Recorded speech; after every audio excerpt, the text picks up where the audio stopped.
Don't shit where you eat. This was the model you held on to for years. Should be everybody's model, honestly. One of them. Because of that, you were spared the tears, drama, and heartache of office romance. Oh, my fault. Oh, were you so bored? As the days blur together in your cold, apathetic cubicle, you begin to wonder. Was this all worth it? What is your name? I something we have to type a name this time, but the seafood restaurant was as busy as ever. Romantic tunes floated in the air as forks and glasses gently clinked. Light chatter and dimly lit candles filled the room. The restaurant's atmosphere made it attractive for formal gatherings, after parties, and couples. Okay. None of which are the reason you are here now. Instead, you're sitting across Hensley, the coworker you spent copious amounts of effort trying to avoid. Great.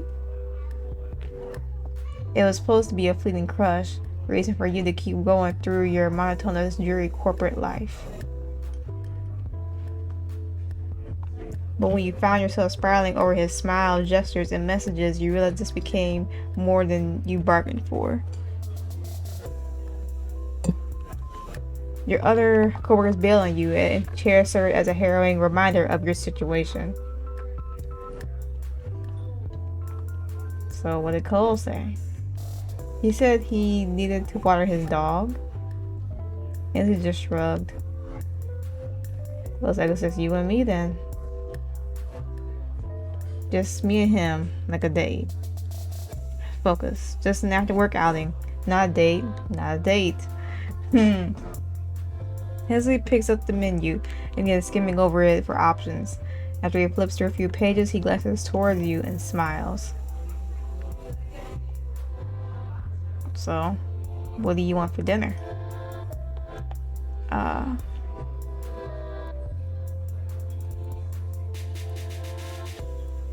Raw oysters?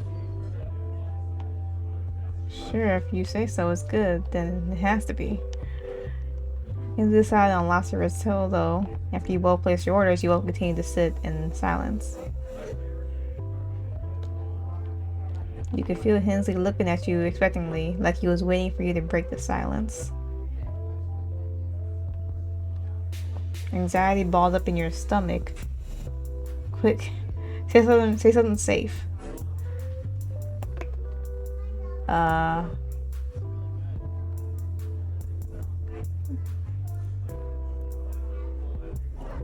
Comment on the weather. Nice weather we're having, right? Yeah, I love it when it rains like hell. My favorite type of weather. You couldn't tell if he was being sarcastic or completely serious. You and Hensley exchanged glances silently. Then Hensley burst into laughter. You find yourself laughing alongside him. The way you started that conversation was so bad that it somehow melted the ice between the two of you. The laughter died down, and the two of you felt relaxed enough to have a more socially adjusted conversation. So, how have you been, Charlie? I feel like I've been around you, seen you around, but you haven't sat down and talked for long. You flinched with guilt. You knew you couldn't answer that question honestly. So you search your mind for an excuse as your thoughts start to scramble in panic. Sorry about that, just been busy with new clients and all. Technically it wasn't a lie, but actually you dove into work to avoid thinking about or interacting with him. But he doesn't need to know that. Hensley smiled half-heartedly. Yeah, I've asked around about it. Saw you running around like crazy and got worried. You feel your cheeks heat up involuntarily. He's worried about me. But as soon as the thought crossed your mind, you stopped in its tracks. You weren't delulu enough to think Hensley could actually like you back. He searches in your eyes for a moment, caught between contemplation and hesitation. He speaks. If you don't mind me asking, why did you take on more work? Weren't you threatening to quit for the exact reason, like a few weeks ago? You sucked your breath in. Thankfully you had rehearsed the answer, locked and loaded. I was strapped for cash. How else was I gonna fund my crippling La Fufu addiction? He stares in disbelief.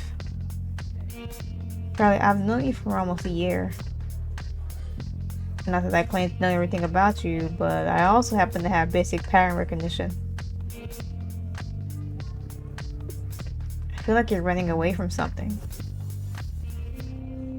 Like emotionally, if you catch my drift. Stick, excessiveness, blind box gambling, workaholism, general emotional avoidance. You froze the feeling of oh shit, steamrolls your mind. You wonder where you slipped. Was it when you conveniently had a meeting every time he asked to hang? Or when you kept sticking your nose into your laptop whenever he wanted to talk to you? Or... I know that it's not any of my business to pry into. It's just that you haven't been answering any of my texts or calls. Yeah, you made that obvious. You used to end your emails with warm regards. Now it's just regards. Why are you looking at that detail? Sorry, I realized I put you on the spot. Food arrives. The server enthusiastically announces the food while blissfully unaware at the delicate atmosphere they just shattered. You get your raw oysters served enticingly on a fancy ornate plate. Maybe it was stress or usual emotional avoidance tactics, but you violently scarfed the whole thing down while Hensley sadly nibbled on his food. You're full with dread now that you can't use food to avoid a conversation. Should have paced yourself. You can feel the recently digested contents churn anxiously. It was time. You knew you couldn't keep denying this. Not to yourself. Not to Hensley. Your heart flooded with determination. You opened your mouth before you could think. The truth is, Hensley have always lied. The second you lay your eyes on him, the second you realize what you were doing, your steel resolve melted like aluminum foil in the volcano. A bubbling, burning, sizzling, scary, anxious, terrifying, dizzying, nausea-inducing, stomach-churning volcano. Your stomach whines with a dull ache. Oh fuck. It was the seafood and the nerves. Hensley looks at you with more concern than usual. Charlie, are you okay? You're looking a little pale. You clutch your stomach, beads of cold sweat ran down from your forehead. You wince through the pain. Hensley, I have to tell you something. You had to say it. Your gut told you if you didn't say it now, you'll never have the courage to face him again. Your stomach growls again, threateningly this time.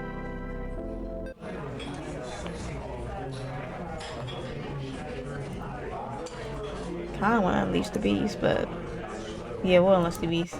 The pain was too much. You resigned to your fate. You take one last sobering look at Hensley, face twisted with pity and radical self-acceptance. You whisper, I'm sorry? Oh! Holy fuck. Damn.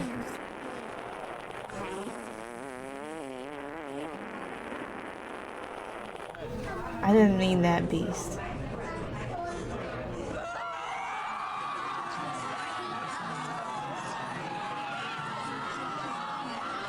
Damn. Damn.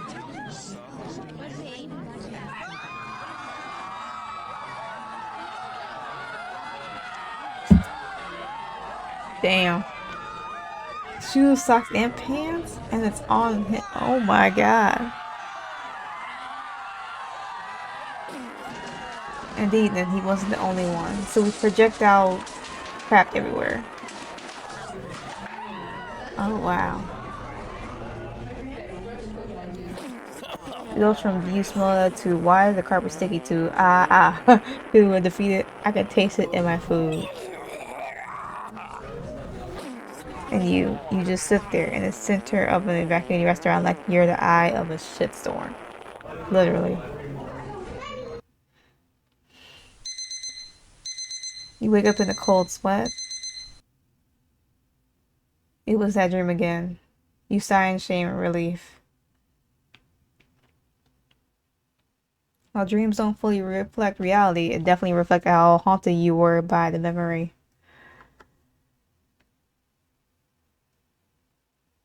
Hensley still reached out to you after, but it didn't matter. You hid away, never speaking to him again.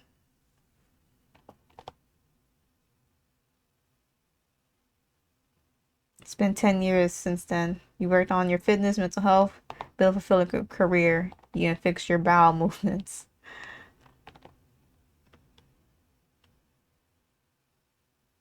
But your love life was drier than your cracked lips, and sometimes you wonder,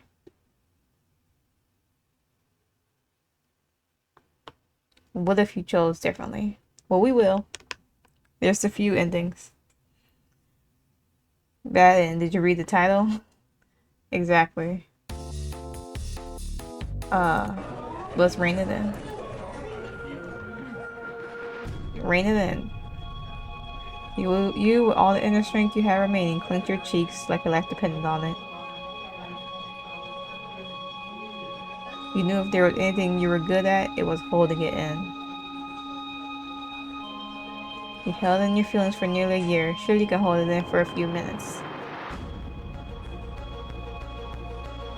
The sharp pain makes your vision flash white.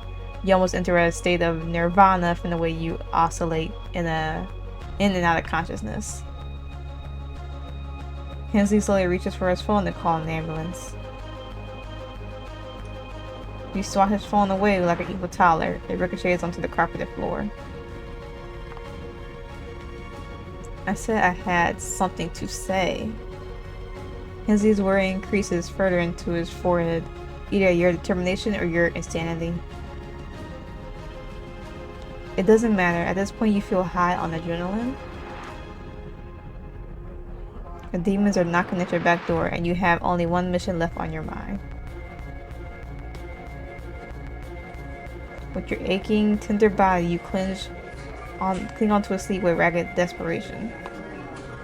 She nearly jolts but leans in to listen instead. You look, but you don't just look at him. You draw your eyes into his, etching your very soul into this moment. The pain brings out a different side to you. You speak like a crazed, senile man, croaking his final words. I like you. Yeah, we said it. And then we both to the bathroom. It was one of the most embarrassing moments of your life, but a part of you felt like it could have been worse. It definitely could have.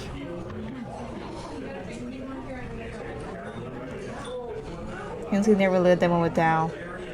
Remember when you almost checked your pants on our first date?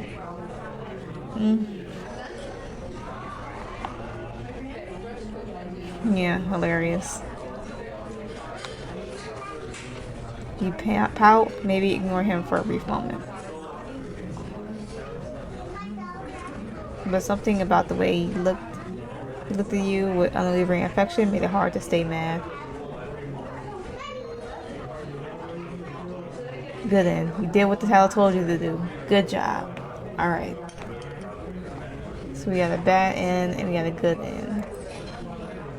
Let me see. I don't remember how many endings there are. Let's see. Alright, so we have 3 bad endings and 1 good ending. We got 1 of the bad endings, 1 good ending. So that leaves us with 2 bad endings. So Let's hit him with this. As he mid-sip nearly dropped the glass in his hand. Oh. We said it.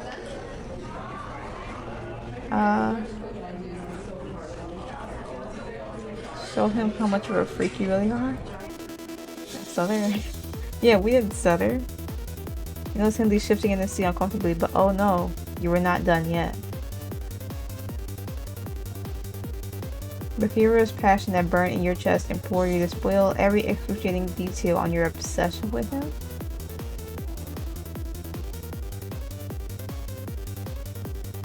Oh, not a want, it's a need. I need you like I need air. I need you like how fish need water. I need you like sunrise after a blizzard. Like peanut butter on a peanut butter jelly sandwich. Okay. You know what else I need? Your hand in marriage. I'd be happy to be your anything. Your wife, your husband, hell, even the gum under your shoe. If it means I can stick with you for the rest of my life. Okay. You are my love, my shala, my pookie wookie bear. I know we've only known each other for 9 months, but I feel like I've known you before the Big Bang could ever bang. Before an electron could atom. Okay. You are what love poems mull about, what Greek statues were carved for. I would wage war and climb mountains, traverse treacherous lands if it meant having you by my side. Okay. Do you love me as well? Do you yearn for me the way I yearn for you? Your touch, your caress with every fiber of my being. If not, then tell me what I can do. I will be whatever you want me to be. Your errand runner, your pet, I will bark, meow, oink, collar myself with one hand and hand you the leash with the other. Just say the word. What the fuck? You kept going on and on and on until you were wheezing and gasping for air. By the end of your unhinged ramble, you felt lighter, like a huge weight had been lifted off your shoulders. It seemed like holding back a delivering crush for nearly a year had quite an impact on you.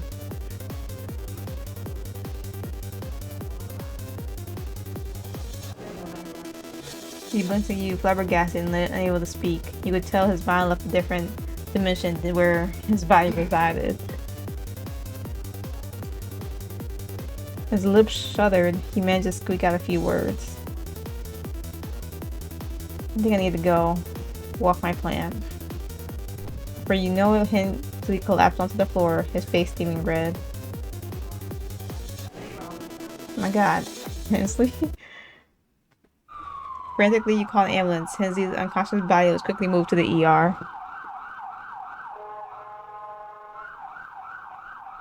I think we killed him. Dr. Hensley's fear reached to unprecedented levels and that it was a miracle his brain hadn't melted by then.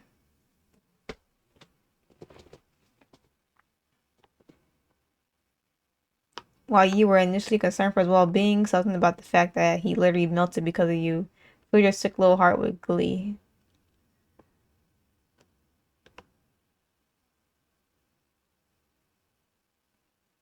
That is until you realize you still don't know if Hensley likes you back. Guess you'll know until he wakes up someday, if he ever does.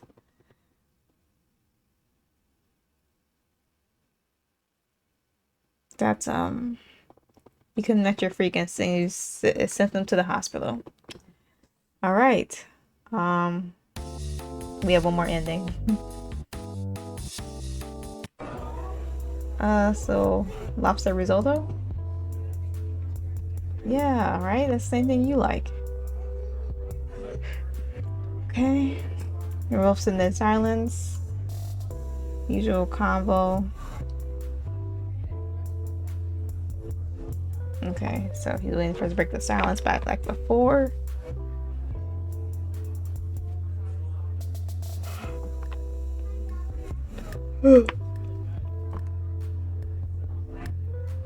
Compliment his fashion. Yeah. It's a nice black shirt. Day before yesterday. Okay. Okay. Well, do you ever change your shirts? I like your shirt too. You should wear that color more often. It suits you. You and Hensley exchange glances silently.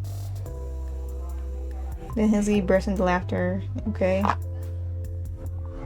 He's laughing and I'm laughing. Alright, so.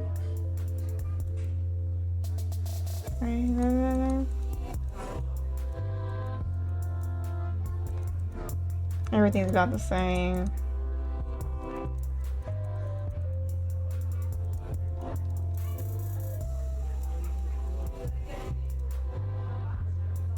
Okay.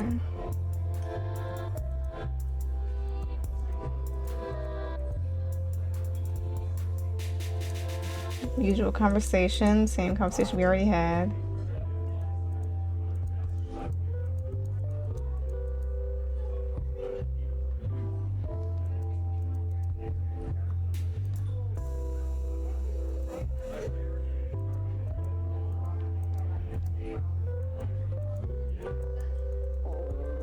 It's gonna be the same. Wait. Seafood. Okay, so same conversation. I don't think it's changing. Okay, it's not changing.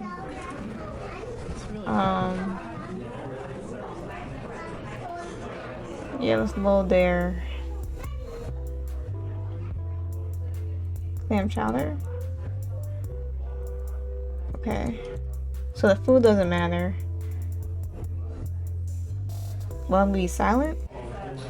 Wait for him to say something.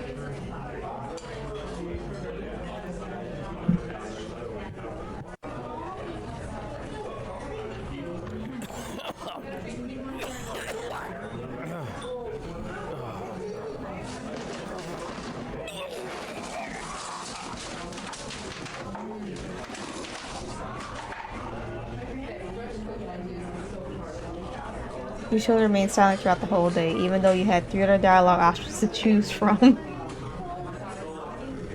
I don't know. Hensley tried to initiate a conversation, but there was no use. You gapped at him wide-eyed. Your head was vacant of thoughts or intelligence. Damn. So he gave up. You ate your food in silence, paid the bill in silence, and coordinated the ride back home in silence. Damn. You do realize that this is a dating game, right? Not, yeah. Actions speak louder than words, but you didn't get any action or speak words. Alright, that's the last ending.